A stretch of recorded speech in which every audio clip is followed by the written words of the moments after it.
La situación ¿Cómo le está están mala, vendiendo? aquí no están vendiendo gente a comprar. ¿Qué le dicen a ustedes ellos? Aquí no está vendiendo gente, niños. Hermano, ¿en qué le afecta a ustedes No, que en todo, porque los haitianos no vienen a comprar y no hay mercado. Cuando no le dan 50 pesos de una vez. ¿Quién que viene? Los haitianos. ¿Quién que viene? ¿Migración está cobrando entonces? ¿Cobrando? Claro, haciendo peaje, cobrándolo a los haitianos si no se lo llevan. Entonces el mercado no se está vendiendo nada entonces. La muerte. ¿Cómo se dice, hermano? Se murió todo y aquí no hubo nada. ¿Culpa de quién? Migración. Migración se planta hasta en la puerta ahí a veces, tajando los haitianos. Los haitianos tienen que venir con hijos para que no se lo Aquí lleven. un peaje que hay. O sea, que ellos no se lo llevan. Si le dan dinero, no se lo llevan. Si le pagan, no se lo llevan. Ok.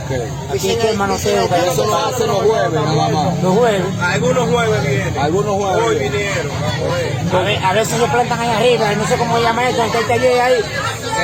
Hay un cementerio ahí en el Puente Seco, y a veces se plantan ahí hasta alto los haitianos. Entonces, ¿cuáles son los que pagan? Lo que pagamos somos nosotros, los vendedores, que no vendamos nada. Como quiera, cobran los puestos. Como quiera hay que pagarle 400 por puesto de basura ahí. Vengan o no vengan. Estamos jodidos.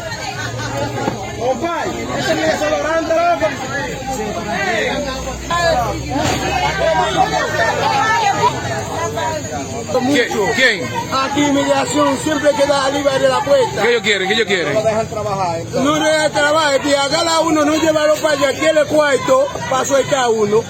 Oh. De los haitianos. ¿También a usted? Sí, yo tengo uno que me atrapó, que me quitó el cuarto. ¿De migración? ¿De migración? No, allá abajo. Ahorita. Ahorita me dio golpe aquí. ¿Te dio ahí? ¿Te dio? Sí, usted me quita todos los cuartos. Ok. ¿Cuánto te quitó? Porque yo tenía 5,000 para el bolsillo, yo lo compré ese ahí.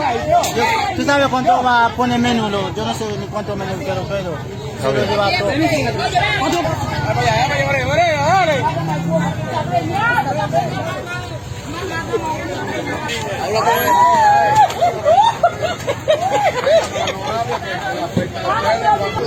Bueno, baja un poco la venta, pero hay órdenes que hay que acatar, haya las consecuencias que haya, porque la soberanía ante todo. Pero ellos supuestamente, si le pagan, lo dejan entrar. Si no les pagan, Bueno, ya eso está mal de parte de quien lo haga y que esto sirva de denuncia para que llegue a oído de la presidencia que hay militares que se dedican a hacer comercio con la situación, con la orden que el presidente emitió. su nombre, hermano. Juan Bernardo Pérez Díaz. Muchísimas gracias. Gracias.